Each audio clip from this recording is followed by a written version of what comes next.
Hi everyone, welcome to Actually Caucasian. I'm gonna wait for a couple people to pop in. A little bit of a change of scenery today. Not home, I won't be home for another couple weeks, but thank you so much for joining. Hi! Today our guest is Nadia Baruch. She comes from New Jersey. She has a lot of cool stuff going on. Our setup with Nadia today is going to be a little bit different. When I sent her my questions list, she said that she was comfortable answering any question, so she didn't give me questions. So I am just going to be shooting questions at her from my list, and I'm kind of excited about that. Should be interesting. So we'll just wait for Nadia to hop on. Hi, everyone. There she is. All right. So I'm just going to go ahead and bring her on, and we'll start with our question potpourri here. Invite. Uh-oh, Nadia. Nadia, it's saying you need the latest version of Instagram. Girl, update your Instagram. Other than that, hope everybody's doing well. I'm going to try that again with Nadia. Nadia!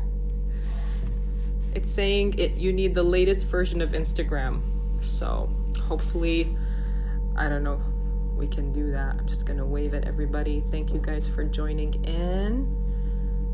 She said she's gonna try something else. All right, it's okay. These things happen.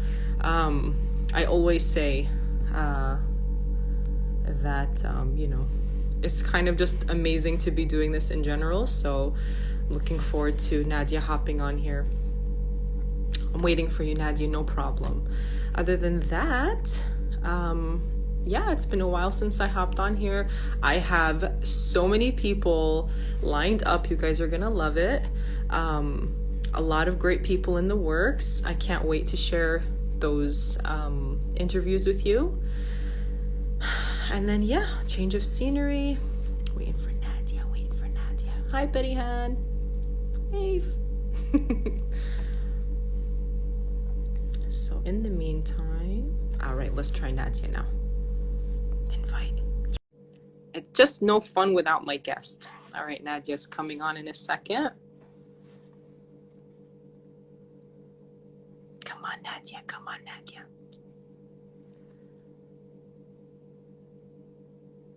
Hi. Thank you, everybody, for joining in. Thank you, everybody, for all your support, for tuning in. I hope these are as fun for you as they are for me, because I literally am living for these interviews. I haven't lived in our basically community for so many years, so it's just been kind of awesome connecting with people that I've never met, and then reconnecting with people that I knew in, growing up back in New Jersey, hopefully eventually I'll get some California people on here. I'm gonna try Nadia again. Invite. Okay. Unable to join, Nadia. Have fun. Let's try again. I'm not giving up on you. Technical difficulties, I'm telling you.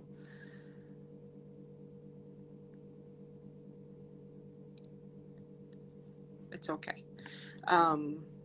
But I'd like to encourage anybody who's tuned in. I got 6 of you in here now, and who knows how many more will be in here down the road. And I'd like to encourage anybody, if you feel like this is something that you could do, just shoot me a message and we'll schedule it. It's super easy. Basically, I have a list of questions right there. There's about 22 of them now. And it's awesome because I basically send you the questions and you look them over, and you pick the ones that are comfortable for you to talk about. So I have things there.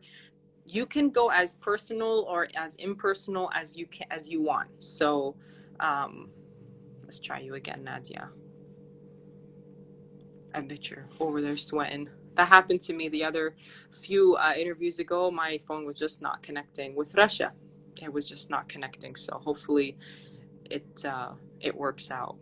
But Yeah, so you basically hop on here, we do this, you answer some questions.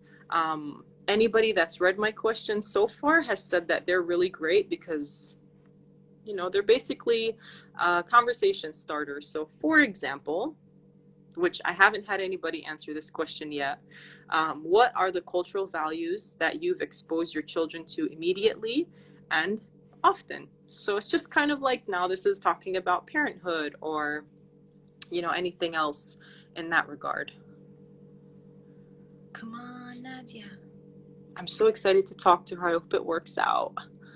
I'm going to give it a couple more minutes. And then maybe if it's not working, what we'll do, Nadia, what we'll do is we can stop and troubleshoot from your end until we can get it working. Okay, here, I'm going to wait for Nadia to give me a cue. A couple more minutes. See how it goes. Does anybody want to hop on here with me until Nadia's ready to come on? Let's see. Everyone is so excited. Go live. Yes. Come on. Come on, Nadia. I'm cheering for you. We're all cheering for you. Finally working. Yes. I'm so sorry. No, don't be sorry. I totally get it. Oh my God. I know you were. I have like an iPhone 4 and I refuse to update it and it's so old. So I logged in through my brother's phone. Hey, whatever. I'm so sorry. Don't be sorry. Don't be sorry. We have 7 people on here and I'm sure more people will join. It's no problem. Thank you so much. I know you were probably like running around the house like, give me your phone. My brother's like hyperventilating with me like, okay, I'll log out right now. But thank you so much for inviting me. No problem. I'm just happy you're here. I'm so happy to share this moment with you. Let's get started, Nadia. So introduce yourself. Tell us all about who you are, where you've been, kind of like your background, your expertise. Give us the Nadia 101. Update us. The Nadia 101. Okay, so my name is Nadia. I was born in New Jersey, but, raised in Damascus, Syria. Lived with my mom and grandma and like kind of my cousins. And then after, the war started, we kind of moved back to New Jersey and I've been here ever since. All right. Yeah. And right now I'm like a graduate student at Montclair. So I'm, trying to get my master's final semester, inshallah. Inshallah. That's I'm so trying exciting. To get yes, thank you. Not sure what else. So master's in what? Because that's a big deal. Yeah. Master's in clinical psych with like a child and adolescent concentration. So amazing. That's kind of thank you. That's so cool. What inspired you to go to that major? Did you have any like life experiences or anything like that? I think I was just in general interested in the field. I really I wanted to do something related to either medicine or, mental health and just kind of like helping people on a personal level. And I found the program and, I thought it was really interesting and my friend was doing it too. So I was like, might as well. But it's been really cool. And, you kind of learn a lot about what you like to. Like I went into it thinking I wanted to do one thing and then came out doing something completely different. But it's been great. That's so cool. I, over the last few years, have developed like a really deep interest in psychology and child psychology and child development, all that good stuff. So, I only wish I had known that I would have loved this earlier in my life. But sometimes it takes a lifetime to get to where you need to be. So that's really cool. I mean, do you have any plans of what you're going to do with your career, inshallah, once you graduate? Well, right now I'm like doing like the research at a lab. And I think I want to continue with doing research, specifically with like immigrant and refugee populations.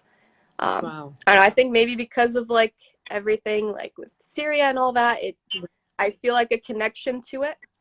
and there's not a lot of research done on refugees and immigrants, specifically like Syrians. Right. So I kind of want to continue on in that field because I think there are a lot of things that can be addressed and looked at and studied more. Right.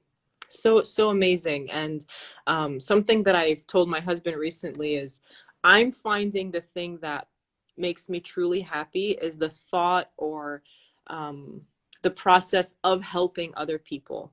So I feel like when you talk about refugees, when you talk about, people that actually really need help and just going out there and supporting them and helping them, like what an amazing, I mean, that's like, I the mean, purest work. I mean, I don't know if there's anything more pure than that. your page too. There's a lot of ways I feel like to help people, and I feel like on the scale of like most helpful, I don't think my research is that helpful. Like I know there are a lot of people that actually go out there and do, a lot of good work with actual refugees and camps. So those are probably much higher on the list. But even like your page is Oh, like amazing. thank you so much. I'm just basically whatever's in my head. I'm just trying to be a positive space. I feel like I needed that growing up. I hope that I have that for my kids. So I'm just kind of like, this doesn't exist. So let's just talk about it. Let's just have a space for it. So you're so bold. You were saying that you could answer any question on my question list. Please come easy. Not gonna be easy. I mean, you saw the questions, okay? So I did. yeah, so I'm gonna there are a few on here that most people haven't talked or chosen. I'm gonna try to see if I can squeeze some answers out of you, and just be as open as you want, okay? All right. So okay, so let's see. What's a stereotype about your culture that you'd like to dispel? Oh my God. A stereotype about our culture that I'd like to dispel. I think just the attachment, like the word Caucasian too. Like I realize that's the whole point of your page, but I don't think people realize how many people have that like kind of misconception about Caucasian and about Circassians in general. I think people still think like they quote or they, cite very old literature, race type of literature, and you hear the word like pure race thrown around a lot, which Yeah. I hate. I hate when they use that because it's very untrue. Yeah. And it's just, I don't know, it like keeps perpetuating like these racist, stereotypical like thoughts. Like I remember,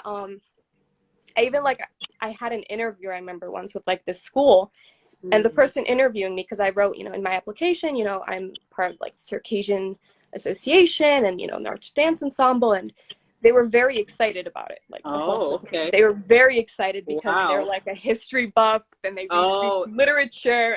Oh, they're the ones that know us. History Oh yeah. buffs. Oh, Circassian. I don't know if this was their reaction with you, but somebody literally told me, I thought you guys were extinct. I was like, nope, still here. I'm right. I'm here. There's so many of us. No, this one was like a really like weird, one of the weirdest interviews I've ever had because he was like, first, kind of like tell me a little bit about it, and I'm like, well, I'm part of a diaspora Circassian, but we're originally from Caucas, and he's like, what's Caucas? Like, tell me a little more, and I'm like, well, it's like a very diverse region, despite what many people think, linguistically, even like kind of racially and religiously. And he like took fault with the racially diverse portion. And I'm like, like obviously like migration and all that like happened. Yeah. He didn't like it. And he literally quoted to me the whole like, well, I read in my literature it was like pure race, and it was very hard to move past that point. Oh man. Oh wow. Needless to say, I didn't get in. Yeah. Well, sometimes you just you ruined his day. So. I remember like looking at him for like a few seconds, like trying to, answer politely, but also answer him correctly.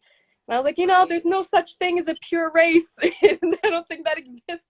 But a lot of literature does cite it, Yeah. But that's one thing I hate.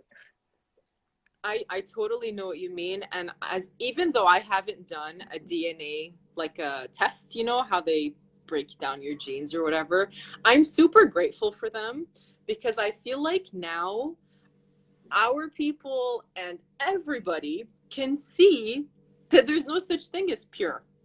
And I feel like, especially when you have so much of your own history just kind of clouded or, you know, you just don't know. Like, you could literally have descendants from here and there and everywhere. And, you know, you just wouldn't know. So it just, I like that. I like when, you know, the word that I see used in this topic is pseudoscience.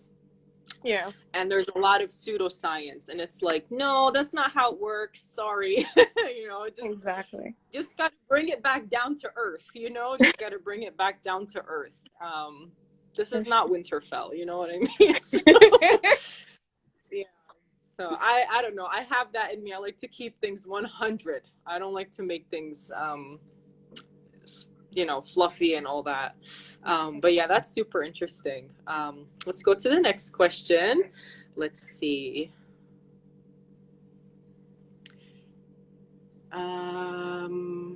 Okay, what's something about your identity that surprises people who are getting to know you, if that happens at all? I think just saying that like I'm Syrian and Circassian typically Mm, like might catch people off guard because right. A, I don't think most people know what Circassian is, and B, like with the Syrian part, most people have a perception of what, you know, a Syrian or an Arab or a Muslim would look like. And I don't think I Mm, fit what they were expecting. Um, right. which is shocking because those two things I feel like are very probably like create like the core of my identity. Like Right. everything stems from those two labels, you know? But Right. people don't necessarily see me as those two Wow. things. Right. So it's like, So these but are I think people maybe, that are yeah, neither. These are people that are neither Syrian or Circassian, or people who are like maybe Syrian or Arab. Um, I mean, when you say people, you're referring to basically people who are not. it's usually, yeah. So it's usually like neither Circassian or Syrian. Mm. Mm-hmm. Usually I feel like Syrians, especially ones that are in the Middle East, they can like tell you right away. They know Right. right away, you're Right. Right. Circassian, you're this. They Right. know right away. Some Arabs Right. too, but I've definitely got it from like, you know, also like Arab communities here who aren't as familiar with how diverse the Middle Right. East is, where they look and they're Right. like, you're Syrian, I and was then gonna. what's that? But for sure, that's definitely one thing. Yeah. Did you get it like Yeah. growing up in the US? Well, I was always a token white girl in like between my Arab friends or my Afghan friends or my like Desi friends. It was always like, oh, she's a white Muslim. Nude, what is that thing? What is that thing that you are? Where are you from? Come explain it. Come explain it. And I'm like, okay, fine. Because like you said, in America, nobody really knows, not even people who, if they had been in their home community like Syria, do they know. Unless they have intimate, you know, friendships or something, just they just so happen to. But I've gotten everything. I've been friends with people that when I say I'm Circassian and I try to explain it, then like months down the road, I had one girlfriend, I love her, but she said, isn't that Cajun and Asian? I'm like, no. Oh my God. I laughed so hard. I was like, you are kidding me. We've been friends for months. Like, we take Which is classes just funny. together. Yeah, I'm like, no, it's not Cajun and Asian. Do you know what Cajun is? Do I look Oh Cajun? my So God. I was rolling. She had me cracking up so hard. But yeah, it's a mixed bag. And then people will say, oh, are you Turkish? I'm like, no. It's and then they say, are you Syrian? Like when I say I'm Syrian, I was born in Syria, but I'm Circassian. Like, you look Syrian. I'm like, that's not what I said. So you're almost yeah, getting there, but you missed the point. so close, so close. Could have had it, but yeah, you know, the way though you described it, I feel like that's a regular experience for a lot of us, and I think that on one hand, it's beautiful because we occupy this really, really special niche, but we only occupy this like beautiful little niche of our identity if we embrace it. Because like I know a lot of people, like even on here, they've said, you know, they spent their whole life growing up saying, I'm from Jordan. They just kind of Yeah, leave it out, or I'm from Syria, I'm from this and that. It's hard to kind of sit and like, okay, well, I'm from here and this is what we do and blah blah blah. So you just want it, sometimes you just want it to be easy, you know? for sure. Definitely growing up too. Like when I was younger, I think that would be like the easiest route. I'm just Syrian. Yeah. And then like maybe if we get to know each other a little more, Yeah. Yeah. then I'll Yeah. have the opportunity to talk about the whole Circassian thing. Because it is Totally. like you have to teach, it feels like you have to teach everyone you meet. Right. Right. Sometimes you don't have time to teach. Yeah. And some it is a time investment. It really is. So yeah, I totally get that. Um, Next question.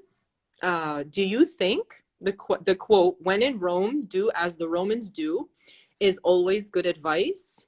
Why or why not? And have you been in situations where you felt you had to do as the Romans do?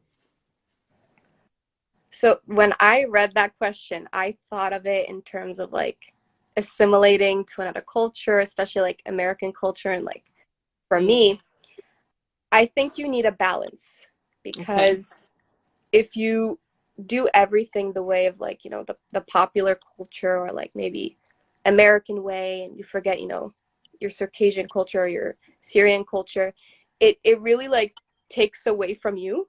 Like Mm, you feel empty after a while, like there's no substance to you. mm-hmm. And I hated it. And I think for a while I did do it when, I first came, which I think Mm, is like a common experience for a lot of people who like immigrate, that, right. you try to like fit into the culture. And Mm-hmm. by doing that, you kind of forget about that old past you, your original self. Right. But at the same time, you kind of do have to assimilate to a certain degree Right. because, you're not just going to be dealing with Circassians or Syrians in the US. You're dealing with a whole bunch of type of people. Right. And if you want to be like, especially career wise, successful and move to a certain level, you have to kind of, I think, assimilate or do as the Romans do. So my question now is when you say assimilate, because if we're all you said we're all meeting people and we're all basically assimilating. So who are we assimilating to? What is the dominant culture that we're assimilating to? Oh, I think you might know. Let's hear it. Let's say it out loud. Oh God. I mean, there's definitely like a dominant, I guess, American American culture that Machine, right? everyone, yeah, because like even, growing up, my Spanish friends, you could tell with them when there's like a switch that Right, happens. And I think right, everyone does that little switch depending on who you're with. right. Um, and I don't know, like I think now I'm at a point where, again, I feel like I've achieved that balance. Um, and maybe that's why I'm not as, before I used to feel like kind of like a cop out, like when I would act a certain way in one Mm, situation. But mm-hmm. I don't feel that way. I feel like I'm just showing different sides of myself now. Right. But So interesting. Because you mentioned the word balance before. yeah, You mentioned balance. So it is about that balance. And I think that maybe as a community, I think a lot of communities go through this where they might feel a little bad about themselves, or maybe there might be like some shame or something because when they go to school or when they're at work, they have to like put their like voice on and they have to like you have to like kind of do it a little bit. And it's like, yeah, am I fake? Like, am I who? So which one is it? Who is it? Who's Noor, or who's exactly. Nadia, or who's whoever? So it's kind of an interesting thing. And I think that maybe what would be helpful is just acknowledging that this is part of being in a dominant culture. Like right now I'm in Turkey, and I'm not in the dominant culture here either. And it's just about kind of who am I? So how much of me am I willing to put out there versus how much of me am I willing to just turn Turkish as much as possible? I don't know if that's possible at this point. I'm 35. I don't know if I'm going to turn Turkish anytime soon. Do you think though But it's when like you're younger, it's like easier for you to fit into Turkish culture compared to like American culture? Because there are like commonalities, I feel like, between us and like yeah, Turkish people. I'll say being out here definitely like a light turned on. And before I came out here, I didn't visit Jordan. I've never been to Syria, even though I was born there. We never went back as a family to visit or anything. So it's just I have like a purely American kind of lens. But being out here where they know Circassians and you could literally be somewhere and someone just starts talking to you and you're like both Circassian, it's like weird, Yeah. you know, like cool weird. And then like when see stuff happens. I bumped the table too hard. It's okay. But basically you have like, these like Kabardinka came and then just different experiences. And I feel like, yeah, I mean, on one hand, I feel like that part of me blends in. But I told my husband I never felt more American than after we came to Turkey. Like after we came to Turkey, I was like, yo, I am apple pie. I am so American. I had no idea. I thought I was like, no, I'm Circassian, I'm Syrian, I'm this, I'm that. No, I'm American. So it's a new side of you, you know? Yeah. I was like, For just sure. embrace it. Yeah. Can't I hate definitely, it. I Yeah. definitely now, because I don't go to Syria as much, but you know, my cousins are Right. in Egypt, so I go and I Oh, visit okay, them. cool. And I do sometimes see little differences. Like I'm like, damn, like I've become also like Americanized, like, you know, the same way I carry like the Syrian culture with me when I go into like an American spirit, like Right. I realize I'm carrying some like aspects of American culture with me now when I walk Right. into like an Arabic community. And it's so Right. weird, but again, Yeah. it just becomes a part of you. Yeah. And like I said, it's a beautiful thing. We just need to be okay with it, I think, as a culture. Because I think there's a stigma even among just Circassian people. It's like, uh, you know, she's too much like this and he's too much like that. And it's like, honestly, if we just accept that it is layered and we're all just trying to figure it out as we go, you know, kind of makes things easier from a bigger perspective. Okay, next question. Oh, I love this question. Do you have a memory of being engaged in a cultural setting that you remember feeling so deeply happy in that moment? Ooh. I think it was because for a while I was in, you know, the dance group here in New Jersey. Mm, And just to kind of little backtrack. So when I first came here from Syria, my right, parents and, you know, my cousins really wanted me to kind of, you know, like be also a part of the Circassian community and have people, you know, from a similar culture. And their way of right, doing it is pushing me into the dance group very last minute. But I remember right, they put me in it. And for a while, especially in the beginning, I felt like, you know, I didn't fit in and I wasn't as familiar with like Circassian music or Circassian dance. Like it was the first time for me hearing a lot of the songs. oh, And so okay. for a while, yeah, I felt like, okay, I don't fit in here. Like the music doesn't make sense to me yet. But Aw, I remember at one point, I don't know if it was at a jug or we were during dance practice, but it like kind of clicked. There was like a mm, shift in my head. okay. And like I don't know, it felt very comfortable. I think they were playing kafa. And Oh, it was just such a beautiful like melody, and I really felt like for the first time at home. And now okay. every time there's like a jug or anything, like just hearing the music, I feel very at ease. Mm, Like, okay, خلاص, it's mine now. right, So I think that's probably, I can't tell you exactly when it happened, but I remember there was like that moment of shift, like I'm right. actually very comfortable right now. Oh, I had a guest come on here. I think she was my last guest. Well, her name is Yaman and she's Syrian. And we were talking about ancestors and ancestral, like our DNA and things like that. And based on what we talked about and based on the things that I read, that in that moment, you know, you could have easily, your DNA could have easily activated from that music. Like, you know, when they say like how your ancestors, you carry so many of your ancestors, obviously in your genes. Um, so that's kind of cool, you know, to think that maybe it just kind of like turned something on.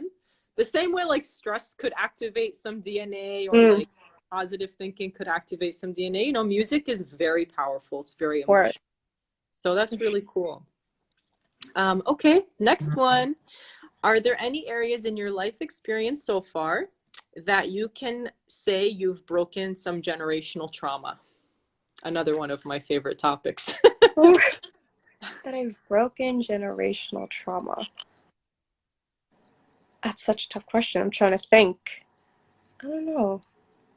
I think maybe, again, like, I feel like I keep saying coming here, like, to the US. Yeah. No, it's cool. But I don't know. I think part of the Circassian, like, generational trauma, especially, like, for us, like, diaspora Circassians, is never, you know, feeling, like, settled in one place or feeling like you have a home. Because I can't speak for Jordanian Circassians or, you know, Palestinian Circassians because I'm not as familiar with, you know, their immigration pattern.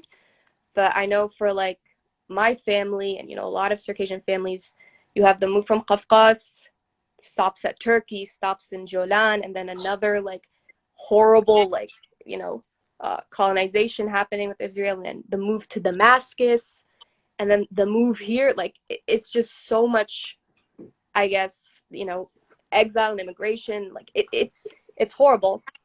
And I feel like maybe for the first time we kind of we're able to kind of look back and see that, like for me and my family, and recognize, you know, the things that, you know, that have happened over the past generations.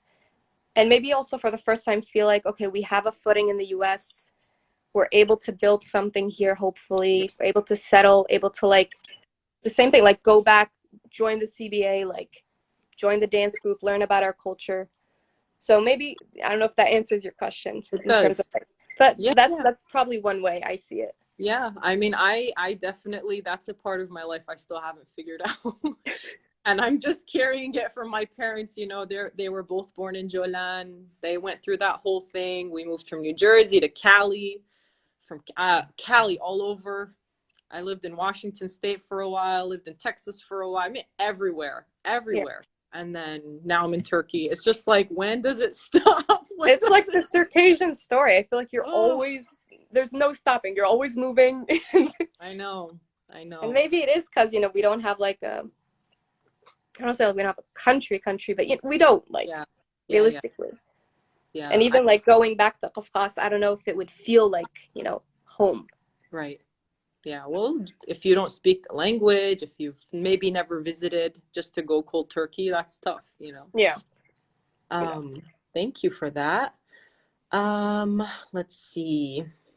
Do you think culture could play a part in coping with anxiety, grief, sadness, or depression?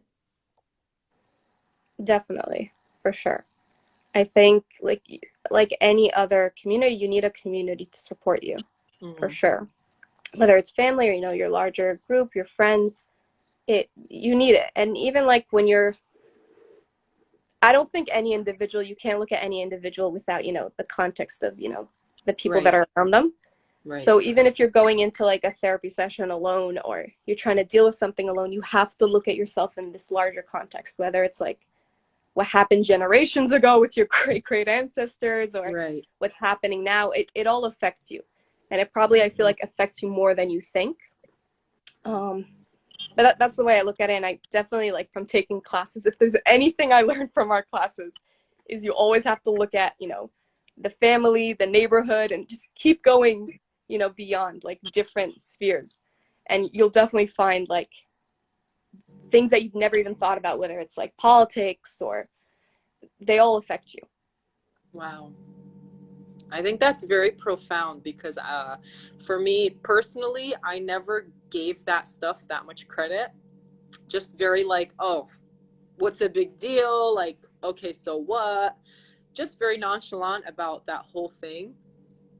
And I think you're right. I think when you start to kind of zoom out, and for me, it took learning about other people, Native Americans, Black people. It took learning about their struggles in their communities and just kind of figuring out over years, finally just letting it click, like, whoa, actually there's a lot of things in common. And you know, I don't think anybody thinks about these things or talks about these things, you know, as far as our people.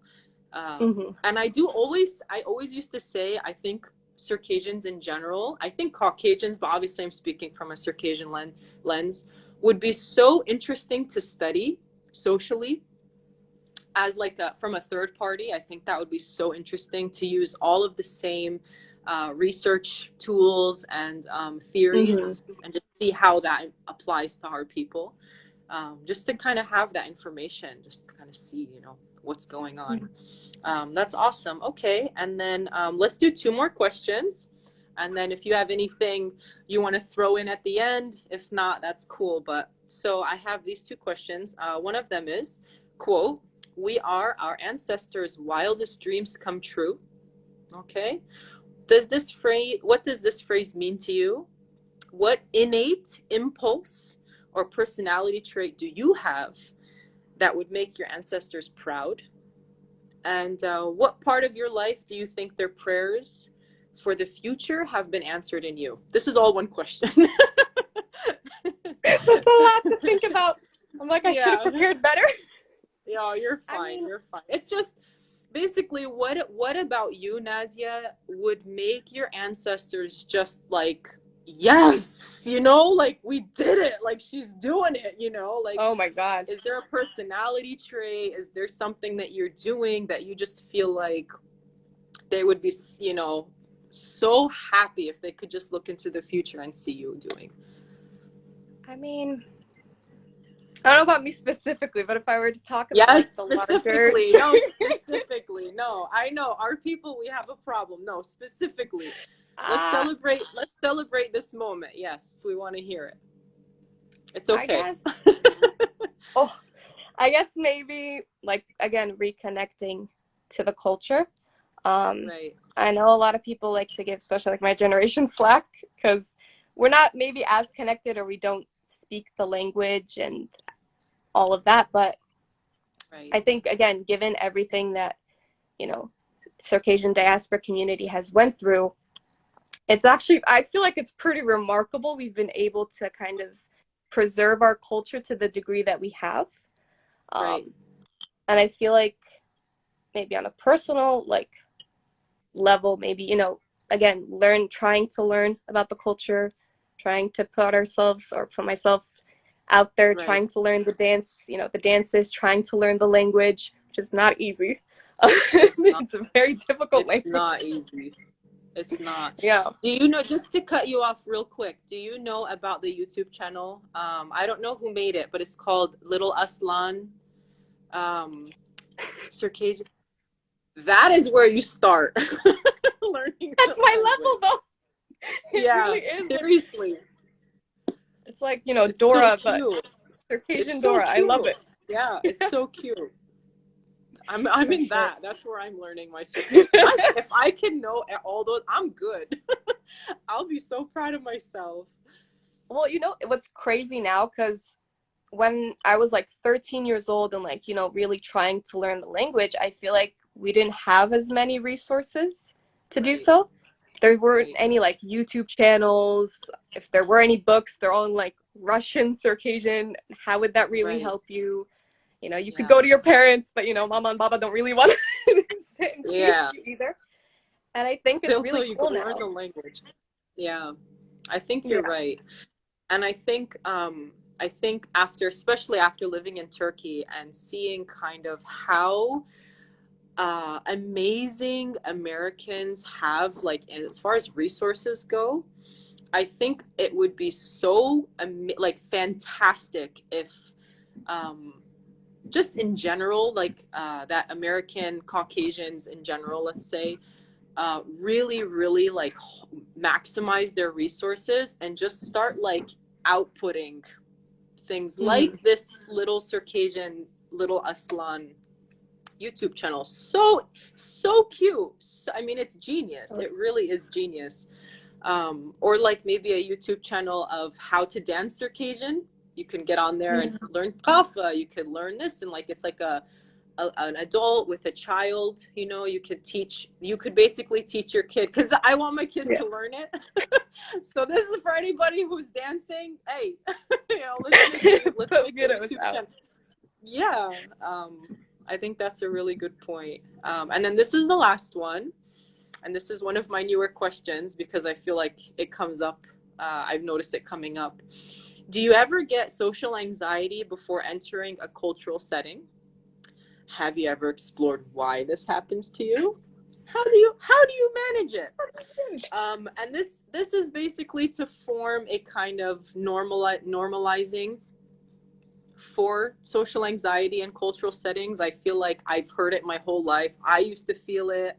I probably would still feel it if I knew I was going to go to New Jersey and visit. I'd be like, oh God, I'm going to see everybody. So how, you know, let's just talk about it, you know? So as far as social anxiety in a cultural setting, you know, how do you manage? Every time. I feel like it's almost like something to expect. It's normal. Again, like in the past, it might have like stopped me from, you know, entering certain like settings at all. Right. But now, you know, like it's something you definitely feel. But once you enter these social settings, you have to remember like everyone else is probably. Oh no. We're good. But yeah, it's not just you that's feeling that way. And I don't know, like every time I go into a cultural setting, like you'll always find one other person, you know, if you're alone, that's standing alone, that you can approach and just start talking to. And they're probably just as grateful as you. Right. Yeah. And if I were to add like another thing, because I think my social anxiety in these settings stem from the fact of maybe not feeling, again, like you belong there, or you know, if you're entering like CBA, maybe not feeling like you're Circassian enough to go in. I see. This is so deep. Okay. It is. And it's that thing again of like feeling like, well, I'm from the Middle East, so am I really like Circassian? But you are 100% Circassian. Your, you know, experiences are valid. And, you know, coming from the Middle East or wherever it is you come from, I don't feel like it removes from that value. Right. Trying to remind myself every time I enter into a space. Right. And I think there's something to be said about being uncomfortable and the growth that you get from that. You know, like you don't grow in always comfortable. So if you go to these cultural settings and you are, you know, shaking a little bit, feel like you want to puke maybe, oh my God, I can't wait to find somebody I know. That's not a bad thing. That's not entirely a bad thing. Maybe we don't run away from that. Maybe we just kind of, okay, I'm growing, you know, embrace the awkwardness of it. Right. Yeah, hopefully that helps. I mean, I hope this question comes up with other guests because, you know, everybody's a little bit different. I've heard that my whole life. I've experienced it. So just thought maybe we talk about it. But Nadia, do you have anything else you want to share with your adoring fans who got to watch you? Thank you so much for sticking around. Oh, and thank you for being so patient at the beginning. No problem. I totally get it. I mean, that's just it's part of the charm of these sort of things. It has to be. Yeah. There has to be roadblocks, you know, for a successful. Again, that discomfort. It's just like, you know, what am I going to throw my phone? I'm not going to throw my phone. It's all good. Thank you, Nadia, so much for agreeing to come on here, for trusting me with your time and, you know, in this space. Thank you for doing this whole thing. Like I'm like a really, really big fan of your page. And I think you bring up like really interesting like topics and things that a lot of Circassians want to talk about, but like maybe don't have the space to do it. I think your page is like the place for it. So thank you so much.